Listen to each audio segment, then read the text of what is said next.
Hi guys, naagapunta diri sa Barangay Lumiad ug naa ang Team Garcia Campus para makatay og libre popcorn with Ate Chanti. So habang galakaw-lakaw ko naa ni duol sa kuha nga lalaki, papicturan daw niya ng tindera. Natingala ko nga papicturan niya ang tindera sa dihang uyab dito niya. Wow, sana all. Sumoto, gihimo na ko yung request, gipicturan ako. So kay sweet mo kayo si Boy, I have decided na printahan siya og picture. Nakaduhaman sila, mauluhan na lang ko ng picture. Ah, nena. Pa! Ginawa?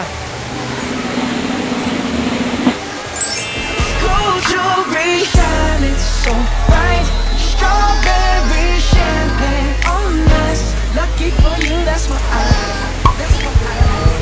Lucky for you, that's what I like. Tagsa mo na. Hindi mo na. So that's all sa Pitik na Makalipay sa Barangay Lumiad. See you kung asa mo kumalto. Bye!